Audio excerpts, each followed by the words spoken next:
আমার দাদির স্টাইলে আজকে আমি মাছ ভুনা করেছি। আমার দাদি এভাবে রান্না করে, তাই দাদির মতো করেই চেষ্টা করেছি। দাদির সিক্রেট মসলা হলো এই যে পেঁয়াজ আর জিরা দিয়ে সুন্দর মতো একদম বেরেস্তা করে নিবে, এভাবে রান্না করে। আমার মাও এভাবে রান্না করে, তাই ভাবলাম যে আজকে যেহেতু টাটকা টাটকা মাছ আনা হয়েছে, তো ভাবলাম এইভাবে রান্না করি, দেখি কেমন লাগে খেতে। তবে আমি তো অভ্যস্ত বাড়িতে খেয়ে খেয়ে, আমার কাছে মোটামুটি ভালোই লাগে, মানে মোটামুটি না, একদম বেশি ভালো লাগে। তো পেঁয়াজ বেরেস্তাটা উঠিয়ে নিলাম, নেওয়ার পরে এবার হচ্ছে পেঁয়াজ মরিচটা সুন্দর মতো ভেজে নিব। আর এখনকার যুগে মানুষ পাটা ভুলে গিয়েছে, এখন তো পাটা দেখাই যায় না। এই যে শহরের চারদেয়ালে থেকে মানুষ এই যে বসে থেকে কি যে করে, এই যে ব্লেন্ডার পাইছে, এই ব্লেন্ডারে সব মশলাপাতি যা যা দরকার লাগে সব কিছু করে। কিন্তু আমাদের বাড়িতে না এখনো পাটায় বেটে মশলা খায়, আমার মা কিন্তু পাটায় বেটেই মশলা খায়। আমি বাড়িতে গেলে দেখি আম্মু পাটায় বেটে মশলা দিয়ে রান্না করে, তো আমি যদি বলি যে এত ঝামেলা করার দরকার কি আছে, তুমি একদিনে বেশি করে মশলাটা করে নিবা, নিয়ে ফ্রিজে রেখে দিবা, আর প্রতিদিনেরটা প্রতিদিন এভাবে রান্না করে নিবা। কিন্তু আমার মা না, আমি হচ্ছে এই প্রতিদিনেরটা প্রতিদিন বেটেই রান্না করে খাবো, ওইটাই বেশি মজা।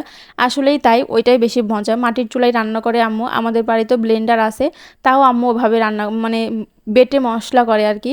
আমিও একসময় এভাবে বেটেই মশলা করতাম, যখন বুসরা হয়েছিল না, আমার ফ্রিজ ছিল না। আর এখন ফ্রিজ হয়েছে, এখন বুসরা হওয়ার পরে মনে হয় যে ব্লেন্ডারে মশলা করতে পারলে আর ফ্রিজে যত যা আছে সব কিছু ঢুকাইতে পারলেই বাসি। তো যাই হোক, এখানে বেশি কথা বলে ফেলছি। এখানে মাছটা আমি সুন্দর মতো ধুয়ে নিয়েছি, আর এই মাছটা সুন্দর টাটকা ছিল, মানে ভালোই লাগছিল আর কি। তো ভাবলাম যে এইভাবেই রান্না করে ফেলি, কষিয়ে রান্না করি। আর আমার বাড়িতে যখনই মানে টাটকা মাছ আনা হয়, তখন আমি এভাবে কষিয়ে রান্না করি বেশিরভাগ সময়। মাছটা দেওয়ার পরে আমি এখন সুন্দর মতো একটু পানি দিয়ে নিচ্ছি, মানে কষিয়ে নেওয়ার জন্য আর কি। আর পটকা দেখে কেউ আবার বললেন না যে পটকাও আপনি খান, আমি পাঙ্গাস মাছেরও পটকা খেতে ভালোবাসি। আবার এই যে কোনো মাছে যদি পটকাটা একটু সুন্দর হয়, তাহলে ওইটা নিয়ে নিই, আমার কাছে অনেক বেশি ভালো লাগে আর কি। তো এইদিকে ওইটা রান্না হতে থাক, আর এই ফাঁকে আমি সুযোগ বুঝে এই কাজটা করে নিই, মানে যে মশলাটা বেটে নিচ্ছি আর কি, মানে পেঁয়াজ যে তুলে রাখছিলাম ওইটা বেটে নিচ্ছি। আর এই বাটার সময় কি যে একটা গন্ধ বের হচ্ছিল, মনে হচ্ছিল তখনই খেয়ে ফেলি আর কি। যাই হোক, খাওয়া তো হবে না, তো ওটা তো তরকারি দিতে দিতে হবে আর কি।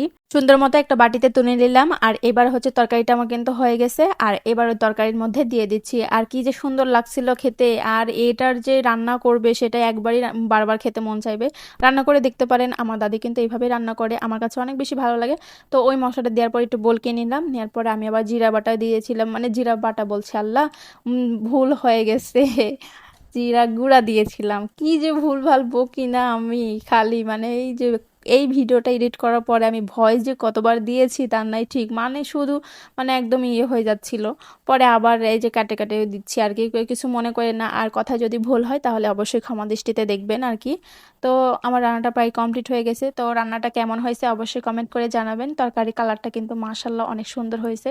তো আজকের মতো এখানে, আল্লাহ হাফেজ, সবাই ভালো থাকবেন, সুস্থ থাকবেন। আর পরবর্তী ভিডিও দেখার জন্য অবশ্যই আমার পেজটিকে ফলো দিয়ে পাশেই থাকবেন।